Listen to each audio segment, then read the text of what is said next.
the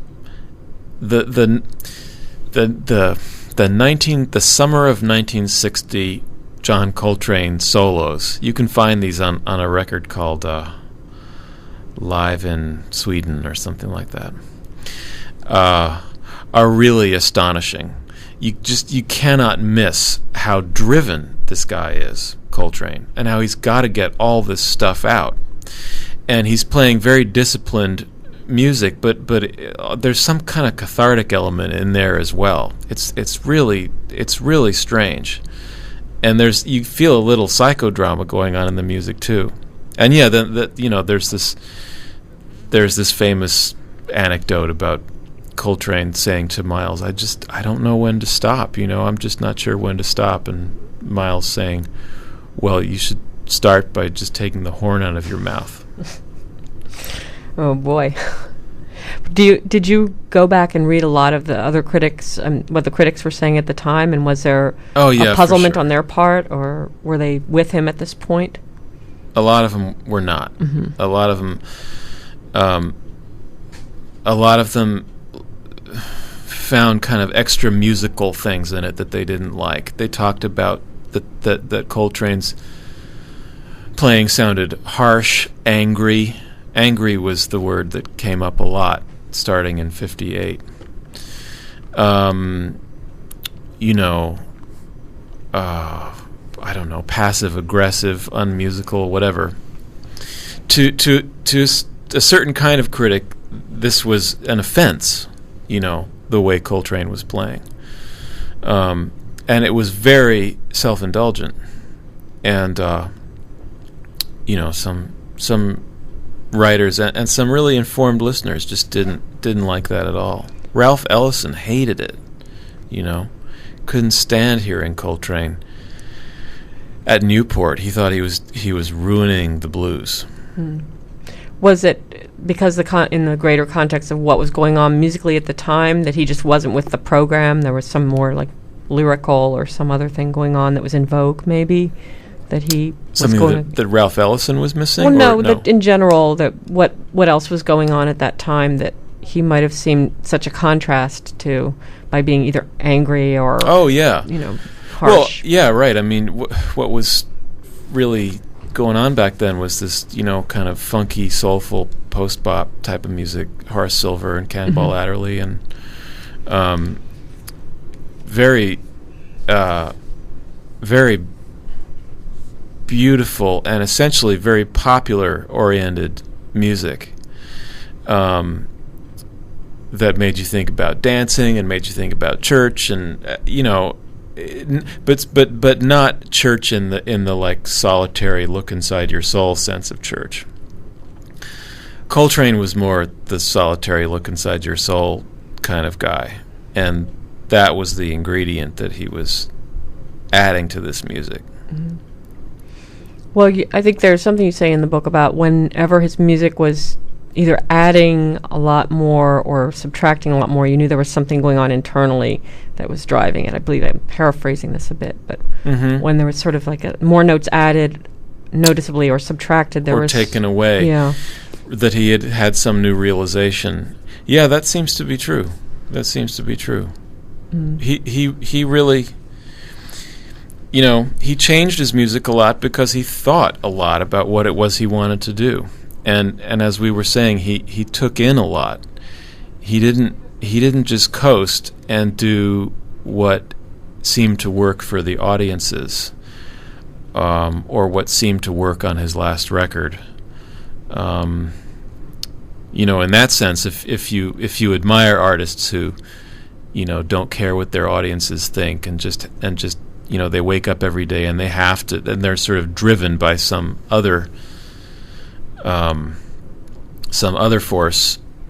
He's pretty heroic in the last 10 years. Very internal person. Absolutely. Mm-hmm. But I guess you sort of need both types to keep an art form going in some way. But oh yeah, you do. Can't have all of one or the other. You do. And he had he played with Sonny Rollins also, didn't he? Or well, he just did one thing with Sonny Rollins called Tenor Madness. Mm-hmm. But they were close, and they were, for in the late 50s, they were talked about in tandem all the time as the two tenor players to keep tabs on, because they were developing really fast, and they were both super smart, super fluid players, and super artful too, who seemed to be doing something different with their music. And the story, the sort of unfolding story about them, their regard for each other, is a very interesting one, and still not completely understood. But I think that they had a very warm relationship. They didn't have static between them, but I think they challenged each other a lot. And I think that when Sonny Rollins left jazz for a while, 59 to 61, a lot of that had to do with Coltrane and the kind of sudden, huge appeal that Coltrane had in the jazz world. And I think Sonny Rollins, who's a fairly deep and very careful thinker, was having trouble figuring out where he fit in this new landscape of jazz that seemed to be so dominated by Coltrane.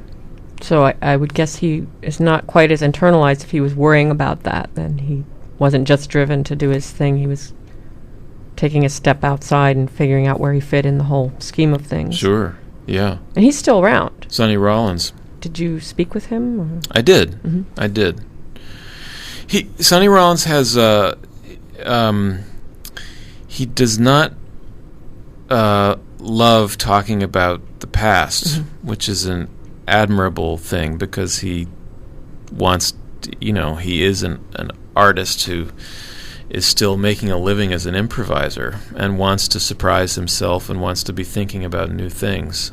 So he's somebody that you have to spend a certain amount of time with before he'll tell you about those days.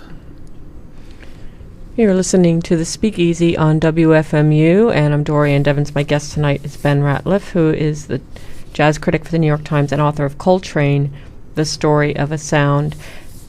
Since completing this book, have you been kind of, I don't know, has it had an effect on how you're seeing the jazz scene now? You're still out there seeing new things. Your understanding of Coltrane must be deeper after doing the book and kind of integrated into your own internal way of seeing things. Yeah, I think so. I mean, the things in Coltrane's work that I like a lot more. And I think I understand the things that I like less. And I'm happy about that, because the big questions don't feel so unanswered to me anymore. In jazz, what I'm seeing is, and this has nothing to do with me, it just has to do with time passing, and a new generation of players who weren't caught up in the old arguments, a new generation of teachers teaching those players during this explosion of jazz studies and jazz playing being taught at universities in the last 20 years.